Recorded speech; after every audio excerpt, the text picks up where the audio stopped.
Yes, sir, we are live. Go ahead. Thank you, Harish. Thank you so much. So, good morning, ladies and gentlemen, dear friends, our faculties and students from various education institutions across the nation. Myself, Neeraj Arora, I look after the education section. I'd like you all on behalf of Education Council for this wonderful webinar. So, friends, our today's webinar is on blended learning, right solution for futuristic education. And for the discussion, we have eminent speakers from the industries, from the education sector as well. Starting with Dr. Manpreet Singh Manna, who is member UNO Asia Pacific MOOCs Committee, former director AICT, SWAYAM Ministry of Education India, and faculty SLIET Longowal. We have with us Mr. Harsha Kankanala, professional doctorate in engineering Netherlands and co-founder Advisely. We have with us Mr. Supriyo Guha Roy, director Presidency University Bangalore. So welcome all the eminent speakers. And we have with us Dr. Kunal Saxena, Associate Director, Marketing, Presidency University, Bangalore. Dr. Kunal is the moderator for the day. So I'll not take much time and would request Dr. Kunal to please moderate the session, sir. Over to you, Kunal.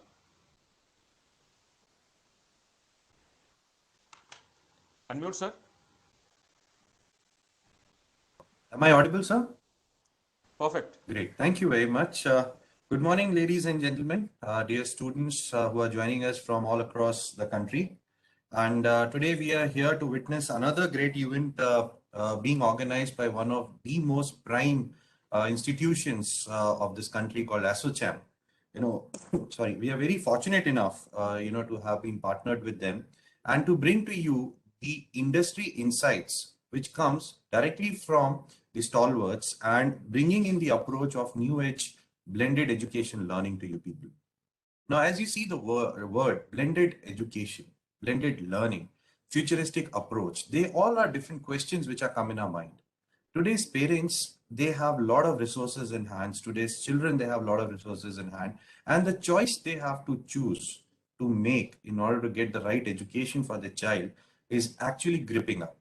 Institutions offers the best, education industry is moving towards the bestest, and the education is offered under various flavors in today's education dynasty. In order to witness this and understand better, we have got few industry stalwarts coming from the academia background as well, as you heard what Mr. Neeraj was talking about, to speak to you regarding the same. Can we have the PPT on the screen, sir?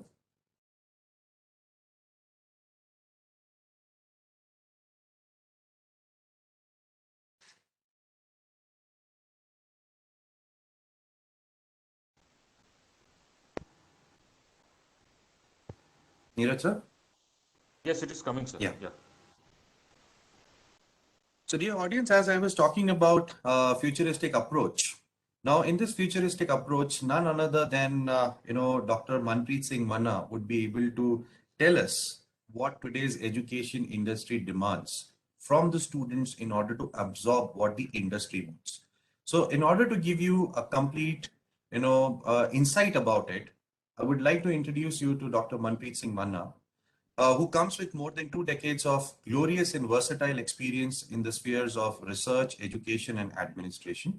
Presently working as the Associate Professor, SLIET Longowal Deemed University established by Government of India, all while he carries on in the pursuit of his personal education research projects as well as handling national and international assignments in the field of education. His prime areas of interest being smart grid, renewable energy sources, electrical vehicles, electrical machinery. He has been significant. He's been doing significant contributions through various approaches, such as directly supervising PhD students. Have acquired a grant of total 15 patents, out of which 2 have been granted and 13 are published, as well as publishing over 140 publications of research and review papers published in international and national journals. So, Mr. Manna, Dr. Manna, we are very fortunate to have you here. And over to you, sir. The audience are very much willing to listen to you. Thank you. Thank you very much. So first of all, I am really thankful to the whole ASSOCHAM family, especially the Education Council, as well as the Presidency University. They have taken a lead today for this a very important, significant topic for the panel discussion, which discussion is going to be initiated today. The dialogue is going to be initiated today, but tomorrow it is going to be a very visionary and a very great policy document to be come up for the Indian education system.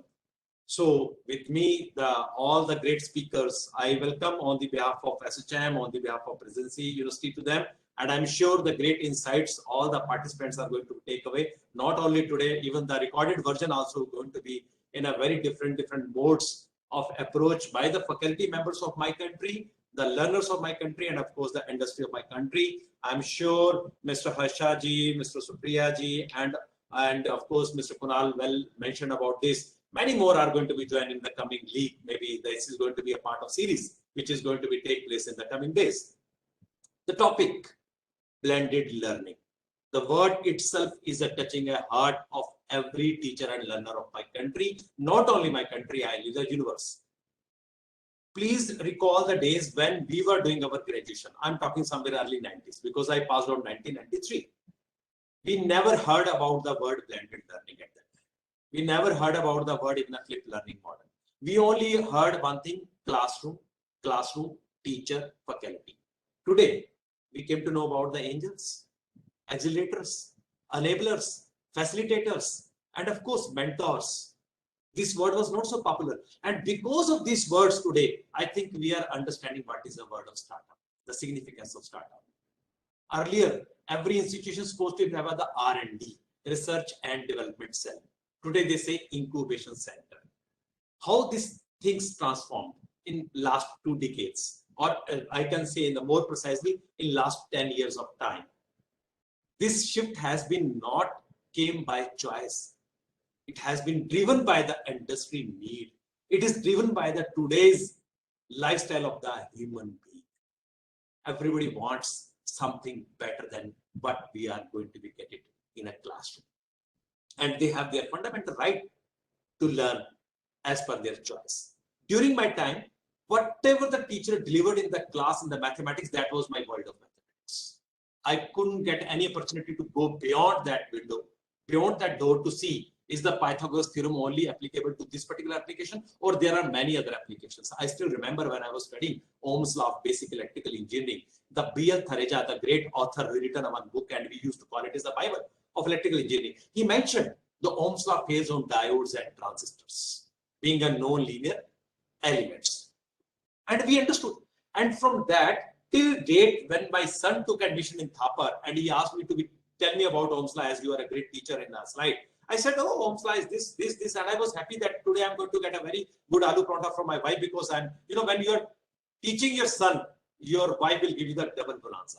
She's happy that, oh, today father is teaching a son, being a faculty. Then he said, hold, Papa. What you are talking about this Ohm's law phase and diodes and transistors? I said, this is the what, Papa? Ohm's law may also fail on a CNT. I was shocked. Arey, beta, pehle CNT bata de. What is that? Papa, cathode nanotubes. Oh, I realized we teacher do carry our notes in the class as we feel it is our property. जैसे कि घर की registry लेके चलते हैं ना, laminate करवा के इसको फटने मत देना, ये घर की रजिस्ट्री है, it is a deed, it's a sale deed. We take our notes for last 5 years same, 10 years same. This is the problem. We are teaching a steam engine in a class and we want the bullet train to be run in my country. That's why this blended learning is important. You must be wondering how I'm linking with a real example with the blended learning. I'll give you a very true example, and it's a very totally a genuine example. In every home it is happening. I'll ask all the participants, just recall, whenever you're going to enjoy your any supper, dinner, or maybe a breakfast, or sometimes a evening snacks, what you prefer more to be have one thing?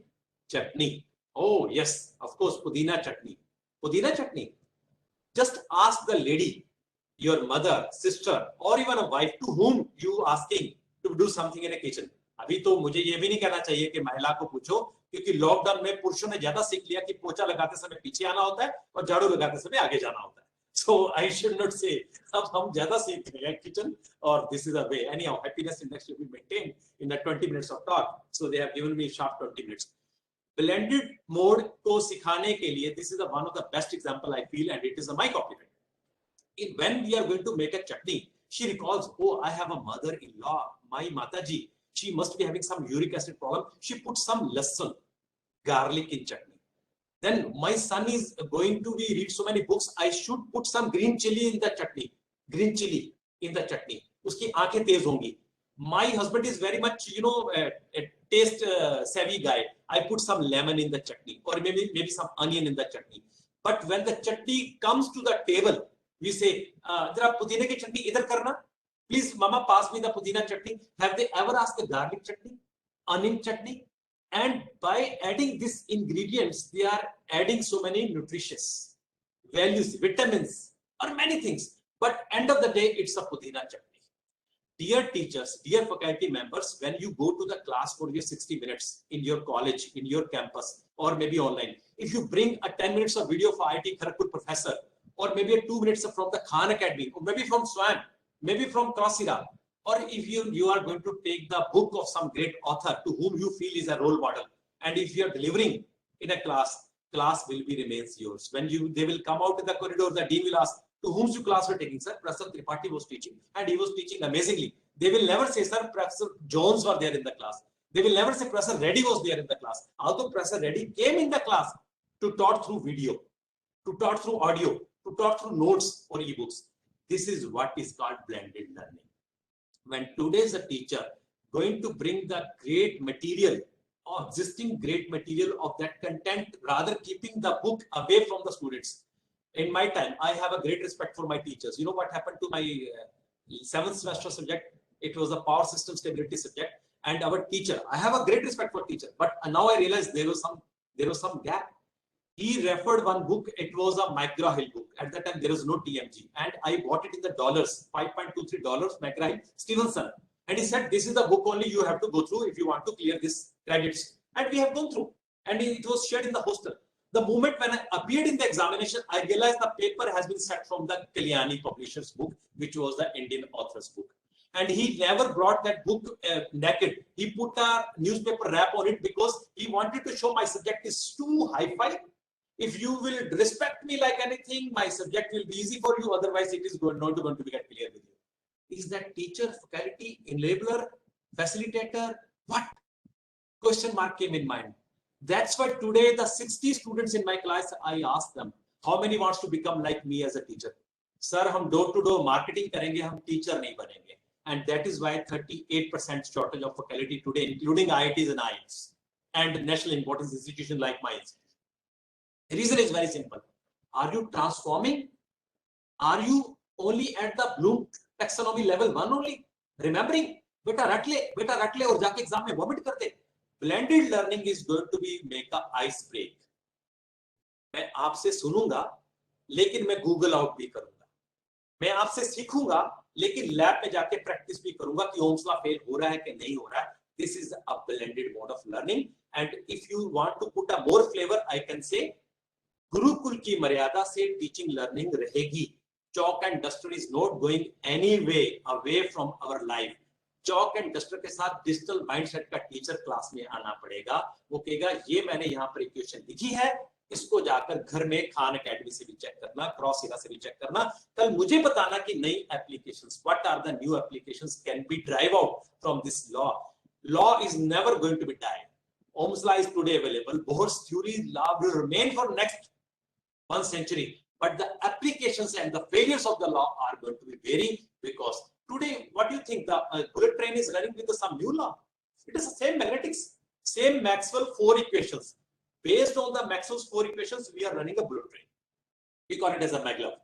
End of the day, it's a magnetic field. Law have not changed. But after 250 years, we realize that now, based on these Maxwell's equations, we can run a bullet train. That is an application. And who brought this? Blended mode of teaching and learning. This is the today's topic for which we are discussing, and how it can be a complement. The online platform, the digital divide. You know that in country India, when COVID-19 came and there was a hue and cry, what happened to our students? What happened to, they have disconnected. I specially applied for a copyright. I got a copyright for antivirus COVID-20. You must be wondering what I'm talking. C for connectivity. C for connectivity through internet with your students. They are with you. O for open source. Use a Google Classroom. Use a Zoom. V for virtual classroom. Why don't you use a virtual platform? I for interface. Interface with the apps like the Arogya Setu app. The apps like you have a, the Kahoot and all this. We are running the quizzes. And of course, D for digital divide. Without any digital pattern, digital delivery, I don't think today most of the universities, those are from even 100 years old universities, they said we spent crores of rupees for the infra. Yes, I do agree. We brought more than 2 million books in our library. I agree. But dear professor, my honorable vice chancellor, today if you will not bring that digital infrastructure in your university, you are not going to be connect your university with the cloud, then I think your books are still limited, because we have the NDL, National Digital Library, through which we are having a more than 2 crores of books, with the 25% books are audio books and 200 languages books are available. How to reach out to the library? It's not by train, not by car. It is only by single click, sitting at your office, at your classroom, at your library. With the digital library, a student can download a book, student can read a book, student can make a notes. So this is the digital infrastructure, is one of the backbone for the blended learning or a flipped learning model. So the part is very important. The question is very important. Sir, can it be possible a country like India? Yes, I think it is very much possible in India only. Reason is very simple. Look at today's China's gross enrollment ratio for the higher education, touching more than 60%, where we are still 28. And as per the new education policy 2020, the national education policy says, it is our visionary document says by 2030, we have to get a 50%. And do you think 900 universities already there in country and 60,000 institutions still in country, and we have a GER is 28% to make it to 50%? Don't you think you have to add the same number of institutions and universities? Do you find this much infra possible, feasible in this economy structure? How many private people will put huge money? How many government will give? Even the government having a problem to be even given a grant into the existing institutions. That's why they brought HIFA. End of the day, they want it to be returnable. It's a very simple funda. The funda is that let the university number same, let the institutions number same, but with the same institutions, when you are bringing the 10,000 in campus, let 20,000 outside the campus through online mode with the same teacher. If I can teach 60 students comfortably in a class, and if online 600 students are connecting with me, what's the problem? Only the problem is the human interaction. Only the problem is the data. Let the government policies to decide about this. But we teachers should be ready to teach even a 6 lakh students in a one shot. Simple. I asked who's listening to me. Do you find that I will come in the auditorium and my voice, my body language and my energy level is going to be different? I think you are well connected with me. You are listening to each and every word. It is my content. It is my intent. If my teacher's content and intent is as towards to the make others to be understand the technology, I don't think this is the one big challenge called human interaction. I never met Sadhguruji and I never met personally Rishi Kapoor. I made both of them as my role model. Ask Eklavya, the first virtual classroom of my world was in India. Ask Eklavya, how many times you have taken the true interaction with the Guru, Rishi, Dronacharya to be learn something, and how it can be, how it could be possible. So same concept, Maryada Gurukul ki rahegi. I'm not saying the chalk and duster is going away. Chalk and duster has to be there. Student will be the part of your class. आपको बच्चे की पाठशाला में आता है. Today the learner is coming to the college not only for the content, I think more for the values. Values for the nation, values for the family, values for the society, values for the mankind, human being. मैं जानवर से अलग क्यों हूँ? मेरी सोच अलग क्यों है? मेरे अंदर EQ कौन लेके आया? Who brought a EQ in me? Who brought a IQ in me? Who brought a SQ in me? That all questions comes with the personal interaction. But at the same time, when we have to make a sabka saath sabka vikas, I think we should go with the digital platform. Let 30% online, 70% in campus. So some students, when they are online, others will come with the lab. They will do the practical, hands-on, and interaction with the faculty. And when they will go back for the theory learnings, for their assignments, then others will come. So इससे क्या होगा? आपके परिसर में जहां पर आप 20,000 बच्चों को बिठा सकते थे, अब आप 40,000 बच्चों को बिठा सकते हैं, 60,000 बच्चों को बिठा सकते हैं, because you are sharing a knowledge, sharing a technology, and of course, sharing with others always makes many folds enhanced. This is the value of a teacher. It's a very simple funda. मेरे notes, मेरे शब्द, मेरी किताब से मेरे college तक सीमित क्यों है? अगर मेरे नोट्स काम के हैं, मेरे कंटेंट में दम है, तो मेरा चाहता हूं कि मेरे देश का हर एक बच्चा ये फिजिक्स सीखे, ये मैथमेटिक्स पढ़े, ये इंजीनियरिंग करे. More the graduates you are going to be built in my country, you are going to make the governance strong. Today, if something is weak in economy or in the political system, because of the illiteracy, you will make the literacy, and for literacy, it's not a rocket science that everybody has to come to the lab. For doing a graduation simple humanities, I don't think there is any lab required. Yes, personal contact. Every colony, every mohalla, when having a teacher, can't we have the mohalla college, mohalla classroom? हर मोहल्ले में आपने एक जगह बनाई है जहां पे बच्चे की बर्थडे पार्टी कर सकते हो, शादी मना सकते हो. वहां पे उस मोहल्ले का टीचर ये कह सकता है, मैं हफ्ते के एक दिन यहाँ पे 2 घंटे बच्चों को मिलता है जो ऑनलाइन पढ़ रहे हैं मेरे मोहल्ले के बच्चे. तो बात ही खत्म होगी. टीचर तो टीचर ही होता है, ना उसका धर्म होता है, ना उसकी जाति होती है, ना उसका रंग होता है, ना रूप होता है. तो उस मोहल्ले के बच्चों के लिए वो टीचर उसका लोकल मेंटर बन जाएगा और बाकी चीजें उसको ऑनलाइन मिल जाएंगी. तो मुझे बताइए, आपकी गुरुकुल की मर्यादा तो नहीं भंग होने वाली, और वो रहनी बहुत जरूरी है. अगर वो रहेगी तो एजुकेशन जिंदा रहेगी. अगर गुरुकुल की मर्यादा, because the whole world is following this, और हम इसको छोड़ते जा रहे हैं, हम इसको छोड़. I am in the pro ODL, but not for the 100% ODL. I am sorry. मैंने स्वयं पे भी ये बोला था, सर 20% देंगे हम choice based credit system, 100% choice based credit system दे दीजिए, लेकिन 100% ऑनलाइन नहीं करेंगे. सर, बच्चे को टीचर के साथ बैठना ही पड़ेगा, फेस टू फेस बैठना ही पड़ेगा. this is the scenario, and this is what I just wanted to convey. I think I'm going to be just conclude my talk about the blended mode of learning well in time. So now I'm open house for the question answers. Thank you. Thank you very much, sir. We were taken aback to our physics classroom, number one. Then you took us to mathematics classroom, Pythagoras. फिर आप Ohm's law पे आए, फिर आपने cathode nanotube के बारे में बताया, and then suddenly you jump to chutney concept. आपने ब्लेंडेड वर्ड को एक नया ही परिभाषा से हम लोगों को इंट्रोड्यूस किया. I mean that was really great. And then आपका एक statement, with everybody is liberty, और on a lighter note I would say कि एक एक्टिविटी के लिए आगे जाना पड़ता है और एक के लिए पीछे आना पड़ता है. That was really interesting, sir. I will not repeat that, but it was really nice. But what I really liked about your talk was, I think everybody would agree here with me, was about the fundamental right to learn. And जो आपने Covid को एक नया digital patented रूप दिया, we are very happy to listen to that. Open source, virtual interface, digital display delivery platforms. It was really good. Now, when you talk about today's industry, Maxwell's 4 equation and going to Ohm's law, these are one of the concepts. But आपने जैसे हमें बताया, how you told us that we can still change the scenario. 10,000 online students and 20,000 offline students makes a lot of difference. And mohalla concept, I don't know, people who don't understand mohalla means community, mohalla means a colony in English. That concept of teaching students, that's very nice. And one statement मैं आपका कभी नहीं भूलूंगा, that's a learning to me. कोई परिभाषा का कोई रूप नहीं होता.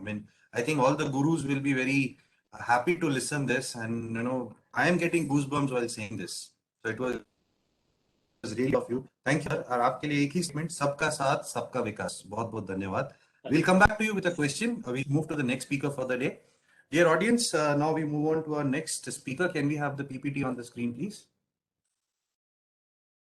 So till now you heard about सबका साथ सबका विकास, and सबको लेके चलते हैं हम आज साथ to the next speaker, Mr. Harsha. Mr. Harsha comes from a family of teachers. Harsha has always been passionate towards education. He has been researching ways to improve education and make it more engaging and purposeful. Harsha has a professional doctorate in engineering from TU Delft, Netherlands, and is currently focusing on student-centric innovative learning systems and product development. Mr. Harsha, we extend a warm welcome to you, and we are all open to listen to you for today's context. Thank you. Thanks, Kunal. Firstly, Manpreet sir, that's been a fantastic presentation. You have opened up our thoughts in a new dimension altogether. And I really like the concept that you made, mom's chutney. Every son believes their mom makes the best chutney, and I'm a firm believer of it as well. So just taking a point from there for me to start, like as you said, mom makes the best chutney for the kids or for the family because she knows individual problem. I mean, the problems that their son or the problem you can say, or you can say requirements, or you can say needs. I might need it a bit sweeter. My dad might need it a bit more katte. I mean, she really understands everything, and she really makes that one chutney which fits all because she knows the in and out of everyone in the family. Now, that is the exact thought with which I would like to start the presentation. Uh, the problem, rather, I would say, where the moment we understand a classroom better, there's a lot that can be done, and that should be the very first point. I think the moment we focus on it, we'll be able to solve multiple problems. Yes, whether it is physical, digital, or blended, the fundamental need is to know the students, and they're the core of the system. So for me to start, I would like to, I would need support of all the participants in this meeting. I'm just sharing my screen. Kindly, if somebody can confirm. Okay, this is for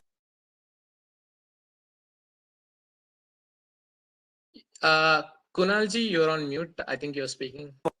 yeah, so sorry. This is for the information of all the participants. Sir is going to play an activity and we need maximum participation from all of you. Thanks. Please go ahead, sir. Thank you. So I would request each participant, if they can, including the panelists, if you can quickly open menti.com. I would do it for you as well parallel so that there won't be any confusion. It's MENTI.com.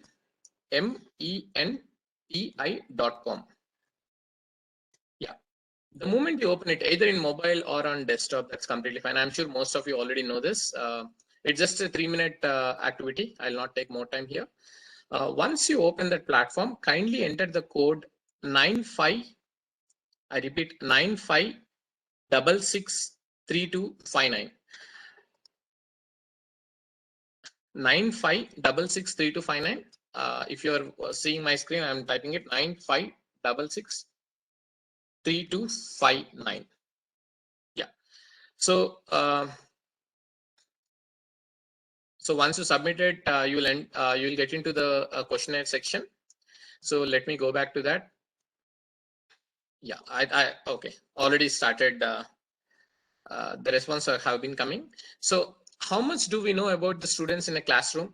You have 5 options for it. One thing is attendance, like how many are attending or not, you will get to know. Second thing is performance, like how did he perform, he or she perform, like at what percentage they are. Third thing is strengths and weaknesses. Now, when I say strengths and weaknesses, you really know each and every student's what is his or her strength. In a class of 60, I mean, if you believe you know more than 60-70% of it, then we really have to answer that. Fourth thing is comprehension levels. Now, again, in a class of 60, how much do we comprehend that? Okay, Harsha is able to learn certain things. Harsha is not able to learn certain things because of this reasons. And last thing, each and every faculty knowing the ambition of a student. Now, every individual student is alike. I am going back to the family example, knowing each and everyone in and out. So I'll give you time. Let's take 2 more minutes. And one thing is you can opt for 3 options. You need not go for one. Yeah, feel free to opt for 3. Yeah. So I'll put it in presentation mode.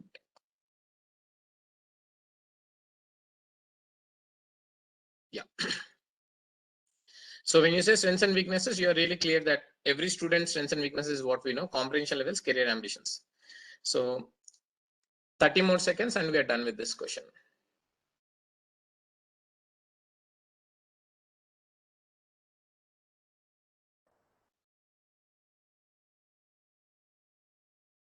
First 10 We seconds almost got the result. So yeah. So if you just look at, I have one more question before I go to the analysis of it. Question number 2 for all the participants. are students actually learning? There are three options. You can pick two of it as well. The very first thing is, yes, they are putting sincere efforts. Second thing is, they're only exam smart, as in they know how to crack examinations. It's not about learning, it's about cracking examinations. Third thing is, they want to, but they are unable to. Feel free.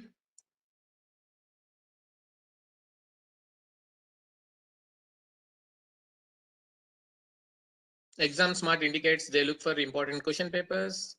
Exam smart indicates they go for taking going back to the previous year question papers or guides or last minute preparations. Everything falls under exam smart.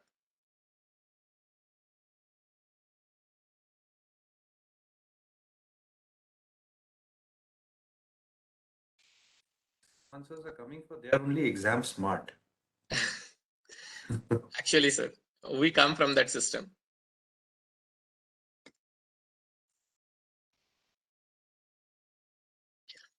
So assume we're almost done. So thank you for the active participation.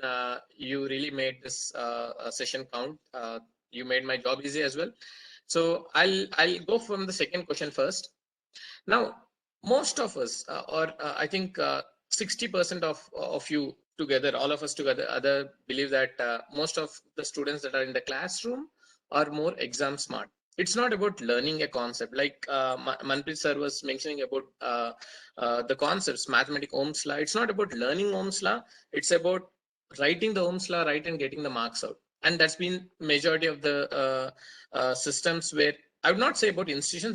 That's the way we have been learning till date. Second, the immediate next option is people wanted to. Now, as a student in the class, I really wanted to learn this, but for some reason I am unable to. Now, why is it? Maybe I'm not comprehending what you're explaining. So many students, they keep saying, sir, especially in mathematics, if you look at engineering subjects, I'll take engineering as an example for the next 15 minutes. Please bear with it. The highest number of failures comes from engineering mathematics. And now when we are speaking building engineers and mathematics, fundamentally mathematics people are failing. When we go back to them, we have done research for about 3 years. We traveled across 300 institutions. They say, sir, I'm unable to comprehend differentiation.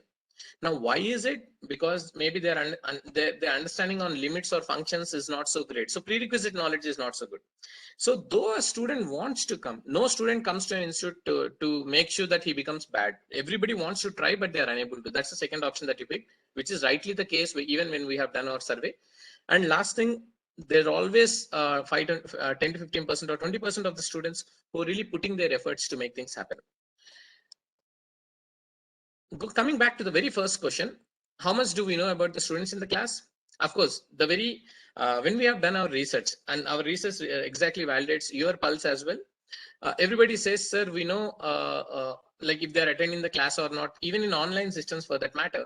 When you go to institution, when you start a Zoom session, the very first thing we are almost worried about is how many are the participants. Out of 180 students, how many of them actually attend the class? So that's the very first information that we start thinking or that we start comprehending. The very next thing is, once the session is over, you wait for the internal examinations or some sort of assessment practices where we look after the performance of the students, as in, are they really performing? I mean, it's not about learning. It's not about, even if they are exam smart, they can perform. So these are the two things that every faculty has an information.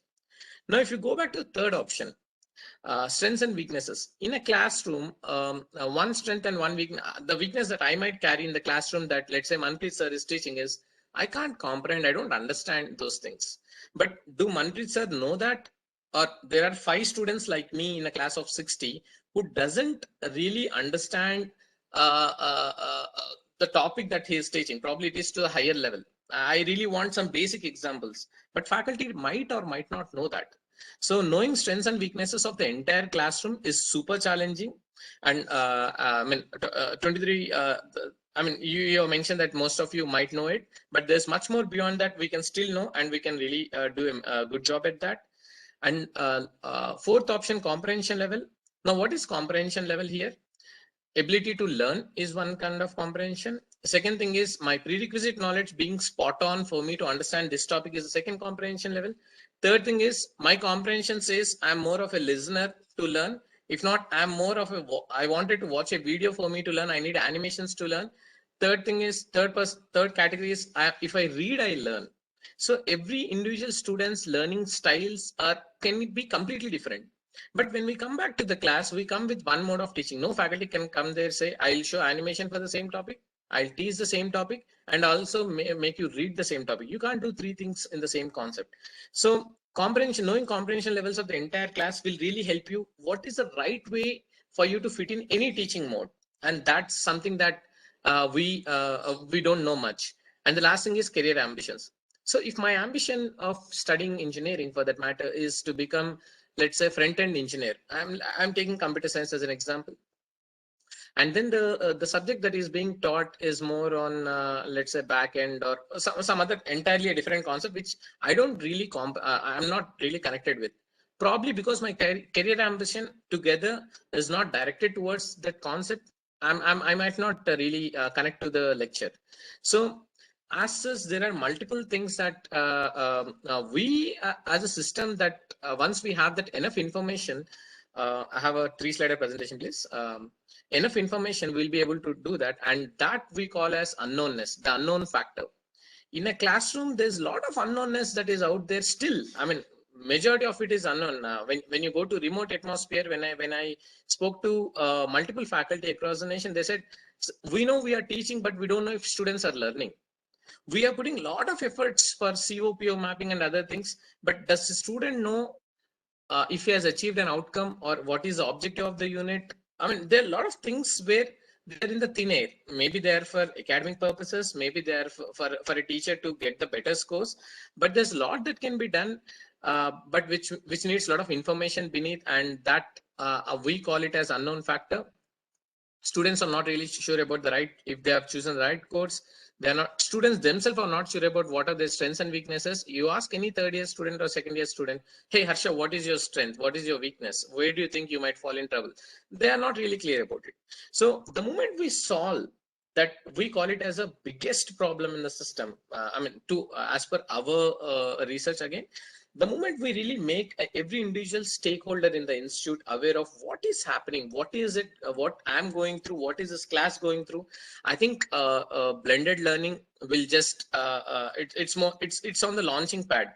For it to really take off, having that information becomes very critical. And we call it as intelligent campuses or intelligent systems, or you can call it as AI campuses, wherein institutions, the moment I'm coming from an institution mindset, my research is more institutional education. And as Manpreet sir said, there'll be no point in the system where there will not be an institution. It can't be 100% online. So when an institution gets that intelligence back to the faculty, every faculty can become Dronacharyas of the system. When the institution gets that intelligence back to the student, every student is clear about what his choice is, what is he in need of, and he can go back to the faculty, say, sir, I'm unable to learn this concept. No matter how much I want to, I'm unable to, because I don't understand Laplace transformations, so I can't solve this signal processing problem. I don't know how to get this thing through.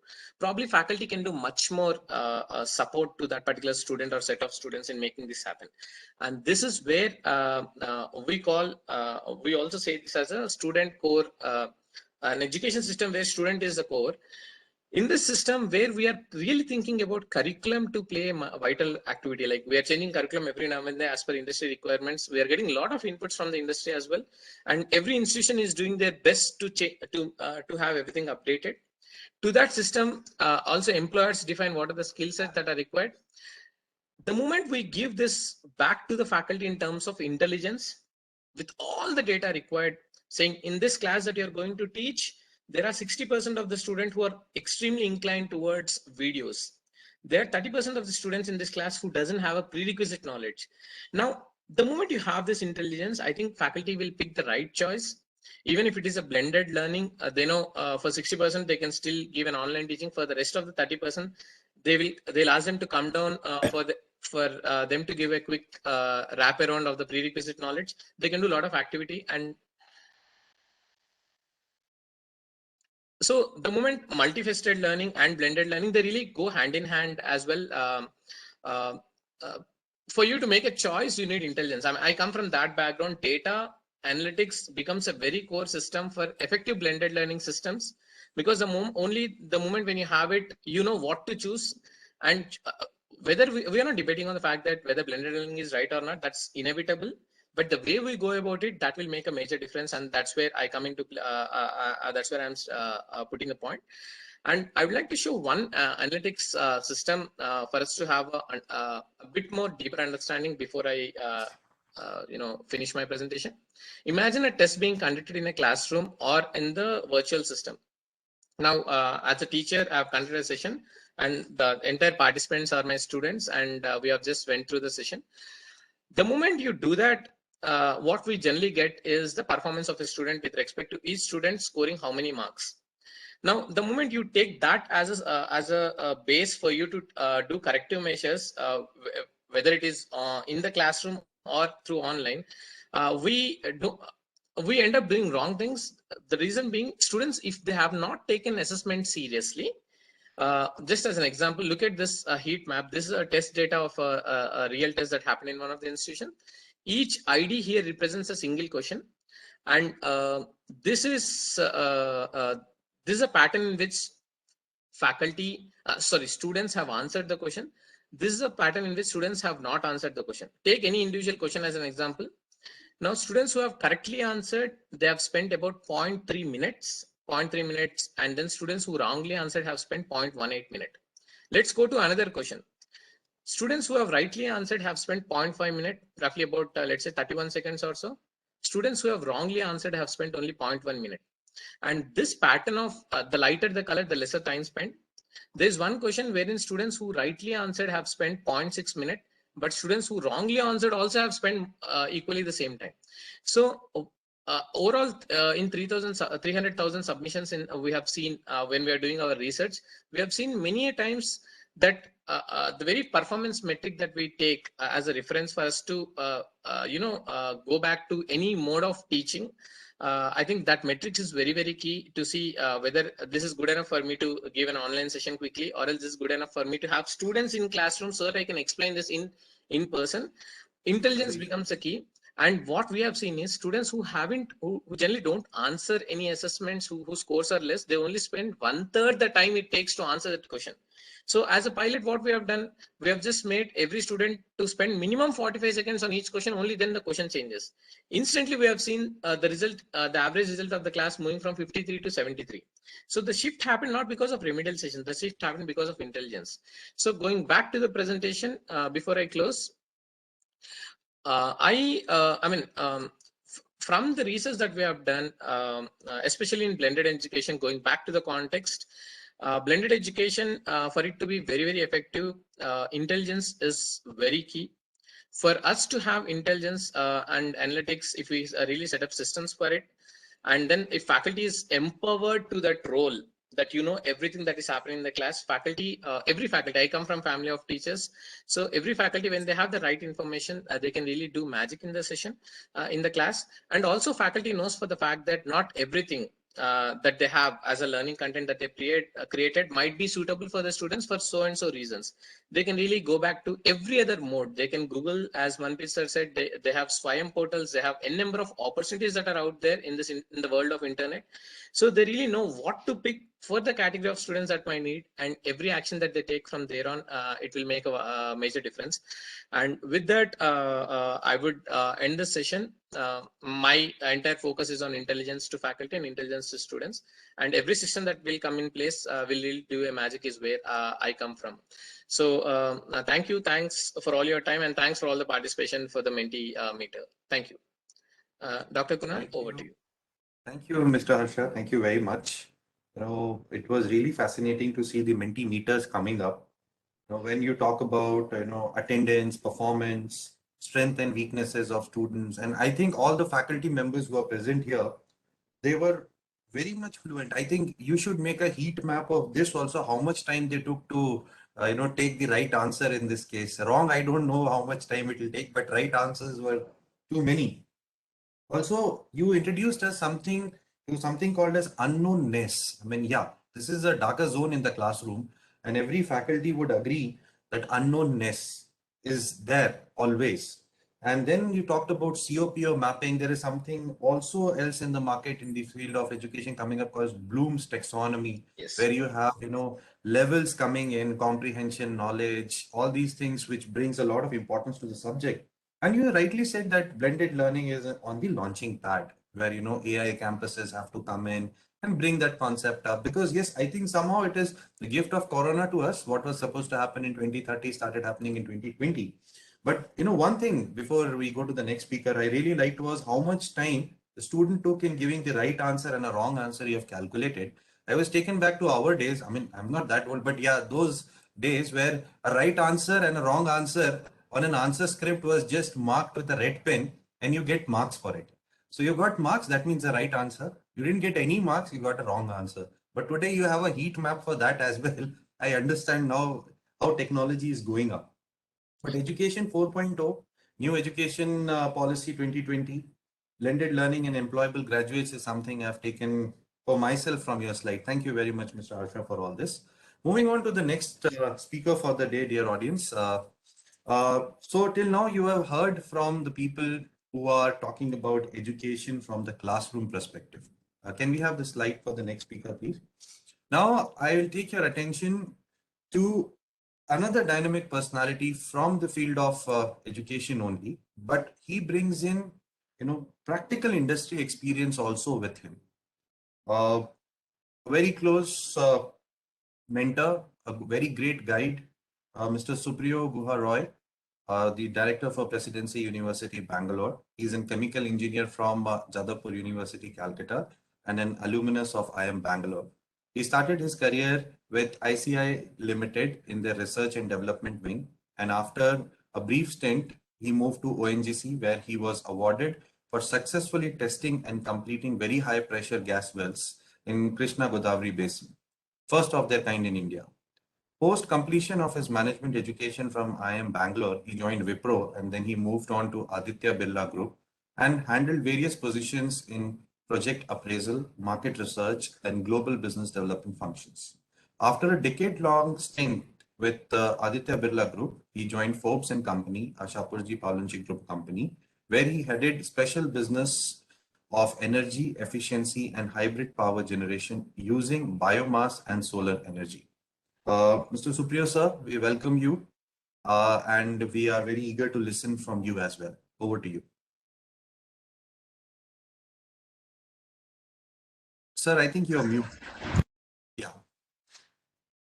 Yeah, thank you very much, Dr. Kunal. I guess that I'm audible now. Yes, sir, you are. Yeah. Mr. Neeraj Arora and ASSOCHAM team, I think as Dr. Manpreet was pointing out, you brought on board a very relevant topic, to be discussed, and you brought on also, some experts from. If we consider education as an industry, I would call it from education industry. You brought in experts to discuss and throw some light on this very, very important topic, which has gained more importance post-pandemic era. There's no doubt about it. But first, let me just spend, a few seconds on my two previous speakers. What I could clearly notice that Dr. Manpreet has been so passionate, as well as, I would say so insightful in terms of defining what blended learning is and should be. And then came Mr. Harsha, surgical strike. I would put it as a surgical strike. Surgically, he put forward the concept of empowering both the teacher and the students. I think these are two very, very important pillars of blended learning. But I'll take a slightly different approach and let me take a storytelling route. And the way I would like to start is basically, let me go back to the dawn of human civilization and dawn of education itself. And, I think many of the people who are basically in the school level or about to enter into their education, they may not be knowing the kind of legacy and the rich heritage that we had in this subcontinent, universities like Takshila and Nalanda, etc. So if I go back to those Gurukul days where my story begins, actually what we had at that point of time is essentially, a microcosm of blended learning, because there used to be no classroom, there used to be no talk and talk, right? There used to be no preacher telling the students, this is the only right way of doing things. So what used to happen is that the guru would have an ashram and the students will go out, they will probably sometimes act like a farmer, sometimes they will be act like a, the shepherd, taking the sheep and the cows for grazing. And then sometimes they'll be involving themselves into the cooking process itself. So there was learning by doing, and of course that will be augmented by the guru giving some advanced level of learning or offering advanced level of learning to the students. Okay. And like two other speakers, I'm also an engineer. So from that era, let me say that how we have moved over the centuries. And if you look at a sine curve, I think the life follows a sine curve. There is always ups and downs. So if you look at a sine curve, I would consider that early days of education as the peak or the crest. And then it started dipping down when the education stopped keeping pace with the need of learning by experience, need of learning by doing. And education gradually moved towards the classroom, where a set of people will be coming, we call as teachers, and I have the highest regard for the teachers. I mean, don't take this term as a set of people as a derogatory one. I'm saying that the teachers will come and say that, children, open your books, and then we'll keep repeating the lessons, right?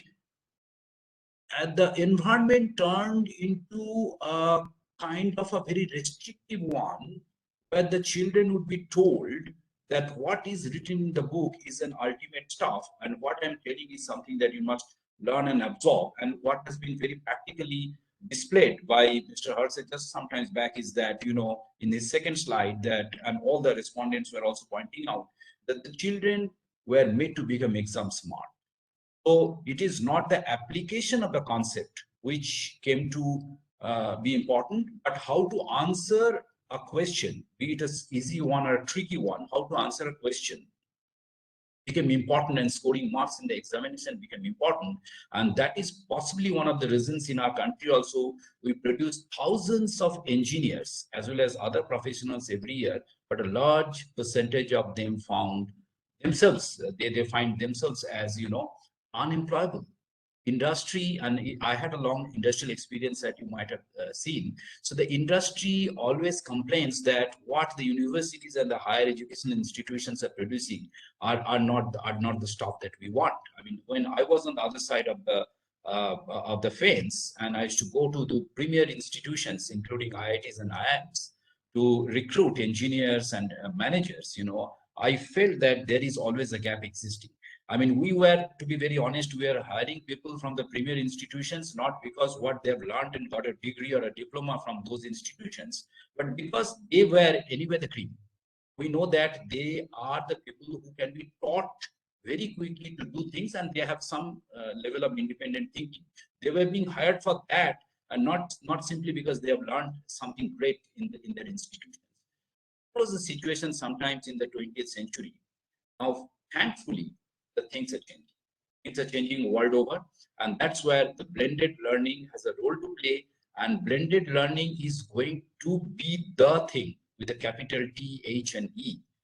Blended learning is going to be the thing where tomorrow's students, tomorrow's learners will actually, use technology blended into the traditional form of actually teaching learning process, right? And make sure that their learning is more of a square one, a complete one, even before they go to the industry. In fact, one of the slides that Professor Harsha was pointing out, I could see on the bottom left corner of the slide, there is a phrase called Education 4.0.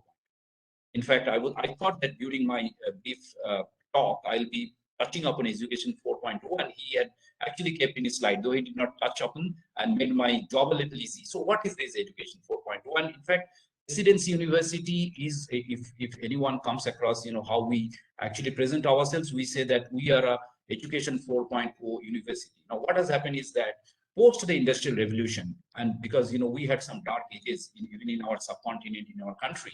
So we had seen actually a decline in terms of our education system, and we started following the Ocean model. Now, what has happened is that if we call the Industrial Revolution, which happened in Europe and the Renaissance period as the first level of Industrial Revolution, right? And then industry started moving forward.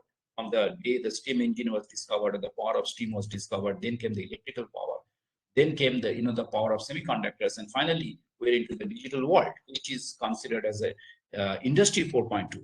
So what education needs to do is to actually produce an output, right, which is capable of understanding what is the need of the day, what the industry wants, right, and what both the manufacturing sector and the service sector want, and are able to deliver from day one.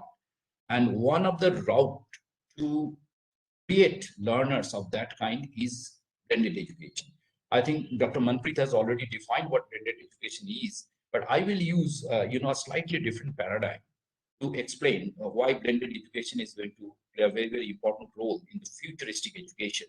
I actually, closely hold a theory in my mind is that, the future of education will actually stand on three pillars, and I call these pillars with three letters. I define them as P, D, and F. The P stands for personalized. So tomorrow's education, the futuristic education, has to be personalized. So I will not learn which is not, what I want to learn. So it has to be a personalized kind of an education is what I'll be subscribing to, be interested in learning. Second is D.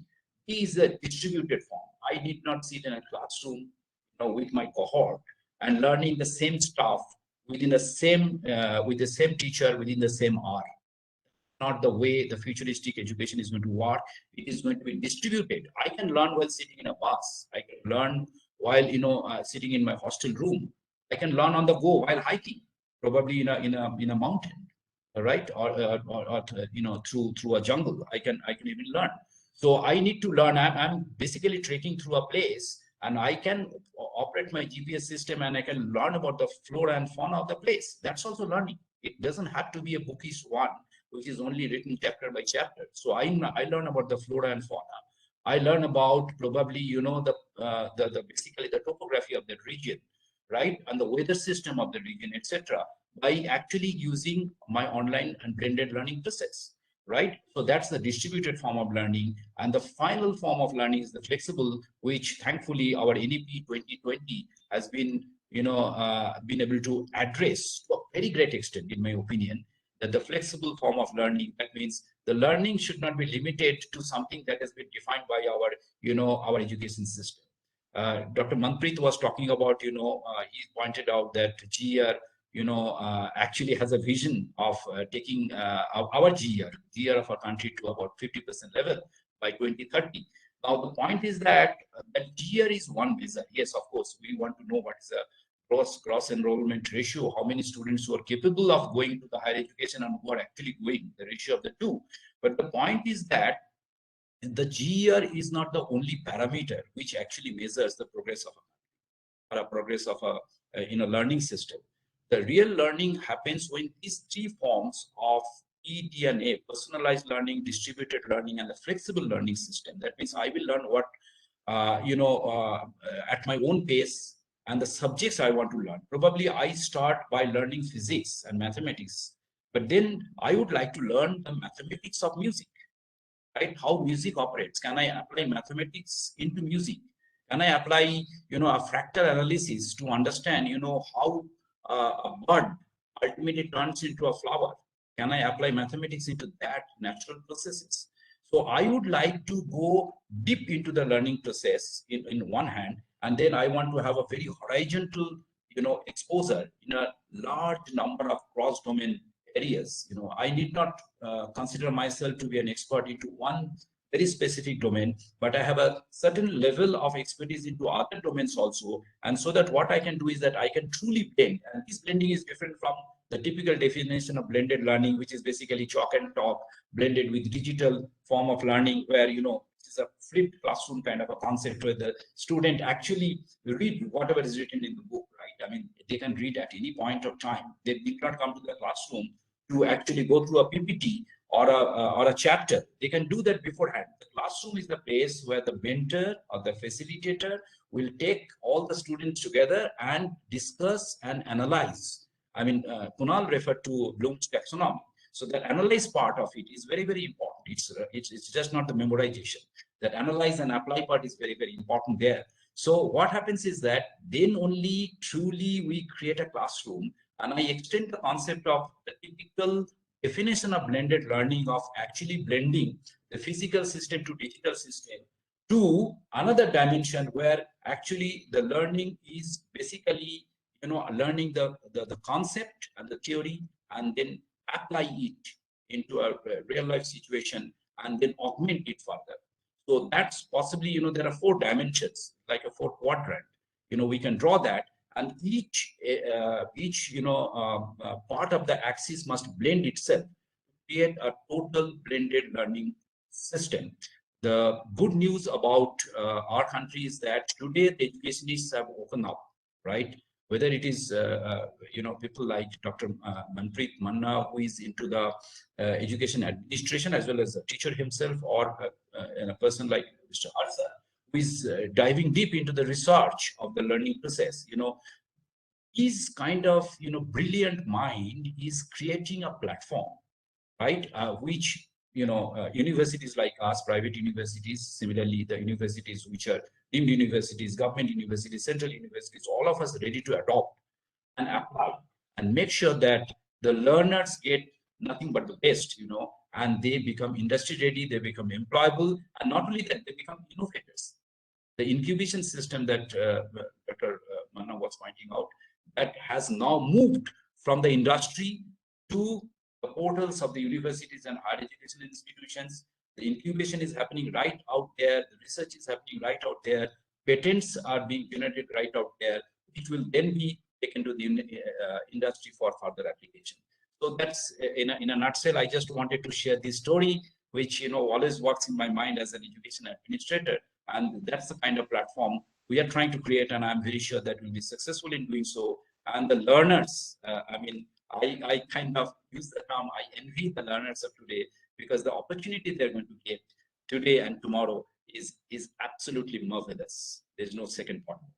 Thank you so much, Dr. Kunal, for having me in this conversation. Thank you, And sir. I hope that I could add a little value into the whole conversation. And then any questions that is coming from the listeners, the viewers, it will be most welcome. I'm sure that we have these, my colleagues over here, my co-speakers, all of us are ready to respond to those questions. Definitely, sir. Thank you very much, Supriya, sir. We have questions lined up. Before we go on to the questions, some small snippets about your talk. When you talked about the ashram concept, learning by doing, when gurus send their shishyas or disciples to the market actually to practice the trade. I mean, this is something which has been carried forward. But yes, you took out one snippet which was very important, that when hiring happens and industry complains that the university is not giving the required asset in order to comprehend the market scenario, was really good take from our side. Still the gap exists, but what was really fascinating, your PDF aspect, personalized, distributed and flexible, which of course is a gift coming in with the help of the new education policy. Now we move on to the questions from the audience, and we'll take up one by one. So one question which has come up, but I would take it more of an insight what somebody wants to know. He is Mr. Prakash Samal, and he has asked a question saying, please specify about blending learning and its correlation with multifaceted learning. Now I would take up this question to Supriya sir first, and then we'll take other people's opinion on this. How would you relate, blended learning with multifaceted learning, sir? You see, I think, thank you for, posing this question to me, because I believe that, a new concept that has come is basically what is known as a T-shaped learning, or, T-shaped personality. So what world needs today is basically a person who is capable of thinking laterally, right? First of all, when you look at a T, you need to have the vertical arm of the T. which is basically you must have deep knowledge about certain areas, certain domains. Your domain knowledge should be strong enough, right? But then what happens is that if someone becomes an expert in one singular area, today the world requires this, the particular question that has been posed is a multifaceted or a cross-domain expertise. And that's where the horizontal, arm of the T comes in. So you basically apply your deep knowledge into one particular domain and then apply that into a horizontal manner over a large related domains and beyond. I just let me pick up an example. Today, the medical science has undergone tremendous change because of application of medical electronics. So the electronic equipments and the robotic surgery, application of technology into medicines have completely revolutionized the way. And tomorrow, I mean, if I just project a little bit into the future, so tomorrow when we are going to have nanobots delivering medicine to a specific part of the body, right? Because when we consume a medicine for a particular problem, the medicine may have a side effect and can affect my other part of the better part of the body also, which is known as collateral damage. But what happens is that tomorrow we'll have a system where I will deliver the medicine to the specific part of the body and cure that portion which is affected while keeping the remaining part of the body unaffected. That's the kind of technological intervention that is going to happen in medicine. This is just to give an example. So what is required is that a multifaceted learning is nothing but that horizontal learning, which also keeps some kind of out-of-box thinking ability and lateral thinking ability, critical thinking ability to a person, and you blend that with your in-depth knowledge into a domain or two. So what you come out with basically unique solutions for problems which probably have been facing the facing the society, facing the mankind for quite some time. And then let me come and let me also point out in the same breath one thing, that so far I think our discussion has been veering towards as if we are talking about only technology, and it's like engineering education. It's not so. Basically, this learning is going to be applied into the other spheres also. It is going to be applied into social sciences. It is going to be applied into liberal arts, right? And we will see all encompassing development. And that's why I thank this questioner for bringing this question. Blended learning is perfectly oriented, and there is a clear correlation, right? With a very small error there, with multifaceted or a T-shaped learning, which is going to be the future of the learning process. Right. Thank you very much, sir. You have literally given us a complete idea about the darker zone in blended learning towards the T-learning part, and of course having multifaceted also associated with it. Thank you very much, sir. Now we move on our focus to Dr. Manna. Dr. Manna, जी मेरा next सवाल कानू है जी साडे एक ਜਿਹੜੇ ਹੈਗੇ ਆ ਅਟੈਂਡੀ ਇੱਥੇ ਉਹਨਾਂ ਨੇ ਇੱਕ ਸਵਾਲ ਪੁੱਛਿਆ. I mean, I'm trying to brush up my Punjabi a little bit looking at you, sir. But you speak very well. I was well, sir. Okay. So the question is, how do you make sure that in blended learning, the students are getting full knowledge of the subject, and also to add to it, how it will change the delivery system post-pandemic also. So I put two questions in one for you. Yeah. So how you understand that the student is getting complete knowledge, and how post-pandemic the scenario is going to change the world? Many times I came across the smart moderators, and I think you are one of them. You made the two questions together by keeping time in mind and the clock in mind, so that it has to be. I know that. I understand. Yes. You made a combo pack. Yes. Here, very first question or part of this question, how the blended learning will assure that the learning is happening. I think today, although I'm a teacher, but I think I must admit it. Blended learning can make assure that learner is learning. I'll give you examples. Without examples, there is no need to giving a statement or any kind of dialogue. I'm in a class. I'm a teacher. I'm handling 120 students in my class. I admit it before the audience, I do not remember 120 names. Even I do not remember which family background they belong. I even do not remember what are their traits and which area attainment levels comes. Now I'll come to the B part. Immediately I'm switching over to blended. Dear students, this is my topic I delivered to do in the class. You had certain questions, but I'm going to give the quiz at evening through Google Classroom or any kind of platform. And I'm going to give you one video. Let them watch the video. Let them give the quiz. Today, you're based on your deep learning, ML and AI, thanks to my technocrats of my world, they have developed such kind of a ERP, such kind of a LMS system. The true learning attainment levels starting from BL1 to BL6, Bloom taxonomy level, are they remembering? Do they understand? Can they apply? Or what kind of analysis? Do he is going to be a job creator or job seeker? Up to creativity. That is the tools comes from this blended mode, because sometimes student is a slow learner. I'm talking, he is unable to write.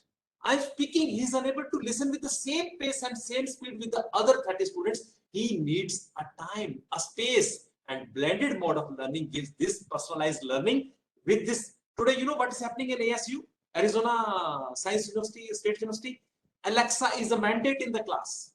Siri, Alexa, Godzilla, what is that? You listen, I'm listening. At home, Alexa, what Dr. John was talking in the class, I could miss something because I'm a slow learner.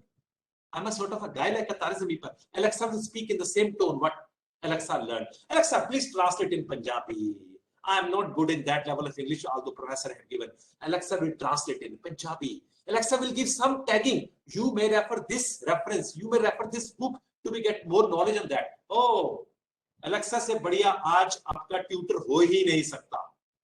Alexa से बढ़िया, क्योंकि बच्चा कहता है mummy copy ले लो मुझसे question. बेटा खाना कौन बनाएगा? पापा के पास जाओ. पापा, बेटा शेयर मार्केट में लगाऊंगा, मेरा शेयर नीचे गिर जाएगा. ये क्वेश्चन खुद ही पढ़ो, खुद को ही सुना दो. पापा मुझसे पहले क्वेश्चन पूछो. बचपन में हम कॉपी लेके घूमते थे. भैया मुझसे क्वेश्चन सुन लो, पापा मुझसे क्वेश्चन सुन लो, मम्मी.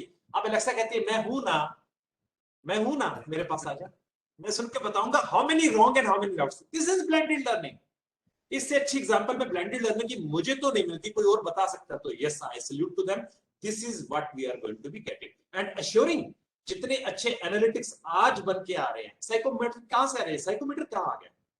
अभी आपने मेंटीमीटर में गेम खिला दी, मैंने इमीडिएट लॉगिन किया. अरे यार ये तो बहुत अच्छा है. $9.90 देके मुझे अनलिमिटेड आपने क्यूज बनाने के लिए बोल दिया. मैं क्यों चाइनीज काहूत पे जाके बैठूंगा? I will not go to the Kahoot. I will come to the Mentimeter.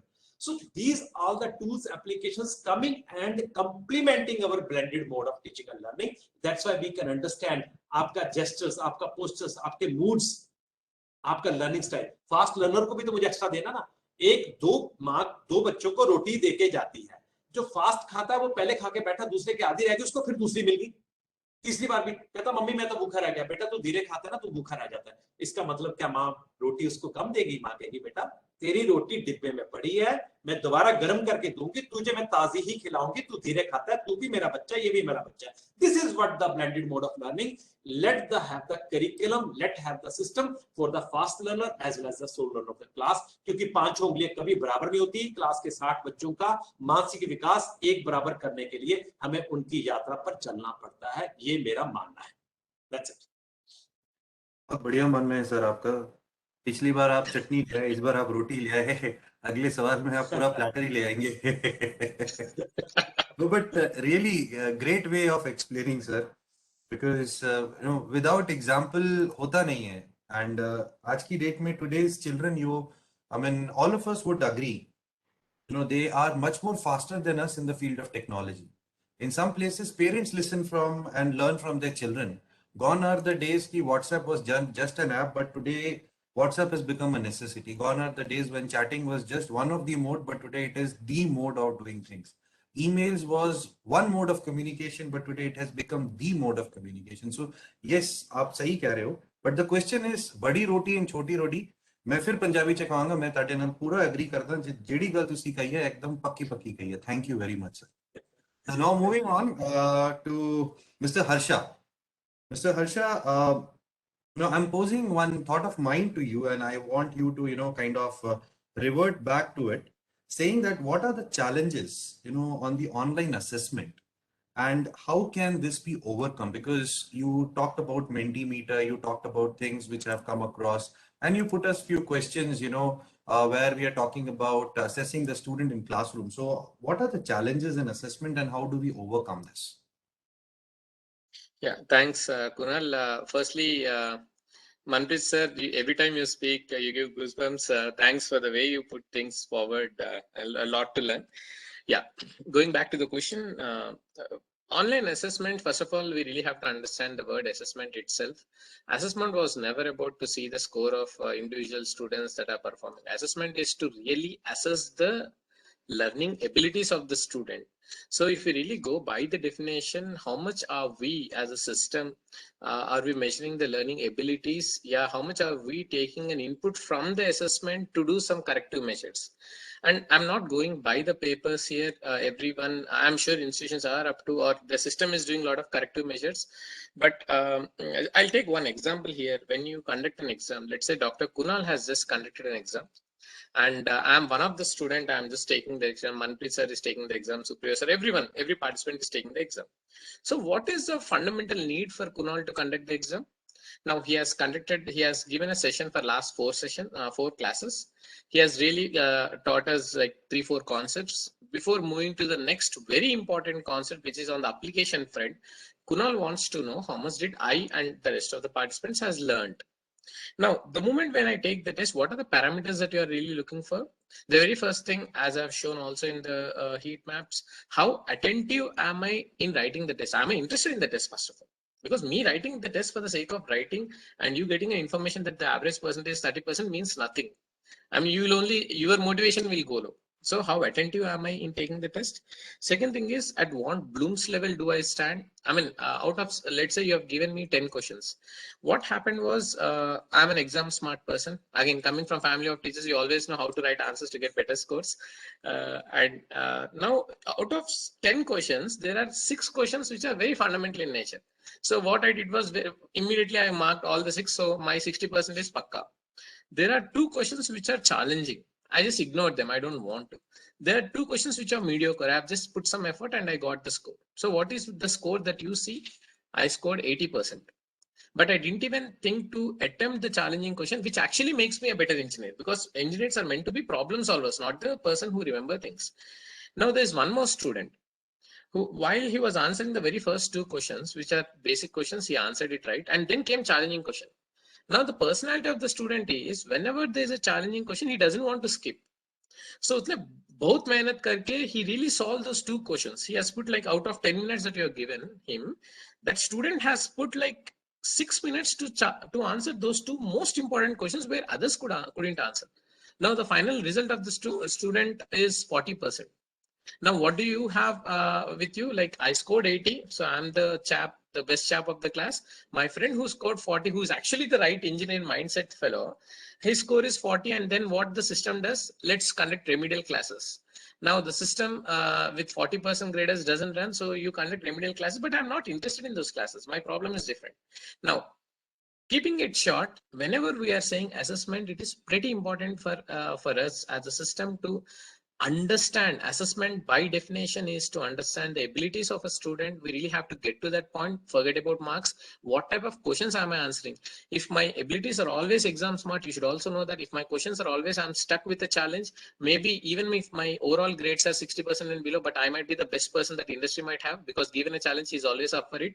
So these are the things that you should look for. And the last thing is, when we let's suppose I'll take one more example. There's an exam conducted by Kunal and I'm a 3rd year student. Now, when you again take engineering as an example, I'm seeing a smile on your face. Thanks for that. When you take engineering as an example, the concepts which are there in 3rd year has a prerequisite connect with 2nd year concepts or the 1st year concepts. Now, whenever we are analyzing, we're only analyzing this. Now, again, I'll take an example. Harsha has written an answer and he got it wrong. Instantly, system should check how did Harsha perform in the prerequisite concept. It's not just about assessing this concept. Your objective is not that. Your objective is to know what Harsha has learned. Now it should instantly check what happened last semester when the prerequisite concept is taught. Did Harsha perform better? Now, if the analysis has come out saying that Harsha is weak in prerequisite, even that information has to be there with you. Now, in short, whenever you say online assessment with all the technology that is available today, like when we speak about Byju's, which is B2C, where if I'm ready to invest 1 lakh, I'm getting every technology in place. But when institutions can really bring in that PDF, a personalized, distributed, and flexible systems in place with a lot of intelligence. I'm repeatedly saying intelligence because that's what my research says. We lack information. So the moment we really crack that, especially in online assessment, and one important point, I'm sure there's a lot of faculty in this there in the meeting. Faculty should not be made to create Excels after the assessment to analyze, because their thing is not that. Their expertise is in making students learn. So all these analysis that I said should come within the fraction of a second. If the exam ends at, let's say, 1 o'clock, sharp at 1 o'clock, like the way that we are handling the session, sharp at to the time, sharp at 1 o'clock, faculty should get every information on prerequisite, everything. And you just have to analyze that, discuss with the fellow faculty for about 5 minutes, and you know what to do. Such should be the way of online assessment, and we are really making sure that outcomes will improve, and that is going to happen. Sorry, it was a long answer. I have to take examples for that, but thank you. No, Thanks Mr. Harsha, it was really out of the boundary and the stadium. Well taken, sir. But I think I have a suggestion for Supriya, sir. I think, sir, you should patent PDF now, because people have started already drawing reference out of it. But since Mr. Harsha is saying that I am conducting exams, so I was giving a smile. I would conduct an exam for all the 3 speakers now. And the rule of the exam is very simple. And this is the last question, so I've converted into an exam because we have to look at the paucity of time as well. And the rule is very simple. You are not going to answer more than one statement. Okay. So the one statement has to end with not more than 30 words. That's all. And the last question posed to all of you is, and I'll be the judge and I'll give you the answer who has won that round. So the question is, it has been asked by Ms. Moshami Sarkar, how do we, teach or educate the students who don't have smartphone access in today's world? So I think we'll start with Mr. Harsha only. No smartphones, then you have better labs as an infrastructure setup. So that will solve the process, especially with blended learning. That's a need. Systems in place. Yeah. Manna Saab, your opinion on this? We brought Aryabhatta, we brought Abdul Kalam ji. At that time, not even a projector was there, smart screen was there. Forget it about the smartphone. If there is a smart mind and the curiosity to learn, I think there is no barrier, and the teaching and learning can take place. Wonderful. Supriya sir. Sir, you're mute, I guess. Supriya sir, you're mute. Sorry, I was keeping myself muted here. In fact, before I start answering, I should say that we keep facing this question from our students. So it is not something that is out of the blue for me. And the answer is pretty simple. In fact, already answered by Dr. Manna. Learning does not purely depend on the system or the medium through which it is being delivered. It's the urge. So you will find a solution by actually taking a delivery on the web. It does not have to be an Android-based app for learning. You can take a delivery through the web. You do not have a computer at home. You can go to a computer center. Thankfully, the whole country is very well connected now. Every farthest corner of the country is having, Wi-Fi access, broadband access, etc. So you can go to a computer center. So it's the urge in you to learn is more important than the delivery system. Thank you very much, sir. And I think with this, we come to the end of the session today, dear audience and dear speakers. Thank you very much for giving your wonderful insights. Manna sir, thank you very much. You have been wonderful speaker. Mr. Harsha, thank you very much for the practical approaches. Supriya sir, thank you very much for giving the industry insights to the educational blended learning. Also, I would like to thank the ASSOCHAM team. I have deep respect for all of the people who have made this possible. Though these people are always silent as spectators, but they have been the functional nut and bolts who have made this wagon to actually begin. So I would like to thank Mr. Neeraj Arora. Thank you very much, sir. It has been a wonderful platform to disseminate knowledge, and you have been very much instrumental in that. Deepak, sir, thank you very, very much. I mean, you are the fulcrum of the whole game who makes sure that things run smoothly. And Mr. Harish, thank you very much again. So on behalf of ASSOCHAM and Presidency University, and also I would like to thank one more person behind the screen who always is there, Mr. Rajkumar Chakravarti from Presidency University, who has always been operational in between Presidency University and ASSOCHAM for these events to come so live. So thank you very much, whole team. Thank you, participants, for asking wonderful questions. We hope that this blended learning gives us a very good output. The education industry for tomorrow should set great examples, because people who are now today giving us this speech about blended learning, they never got it. And what they have brought it onto the platter is something that's getting blend in today's terms. So it is all about experiments. It is all about experiences. It is all about, excavations and making the process go smoother for today's education industry. So this is your host, Dr. Kunal, signing off. Thank you very much for making this event a wonderful one. Thank you. Thank you. Thank you, Kunal. Thank you so much. Thank you, Supriya sir. Thank you, Thank you. participants. Thank you, Manna sir. Thank you, Dr. Manna. Thank you, Manna sir. Mr. Thank you, Rajat. Supriya sir. Thank you. Thank you, Deepak and Mr. Neeraj. All the best once again. Thank you. Pleasure to be Thank you, here. sir. Thank you. Thank you. Thanks, sir.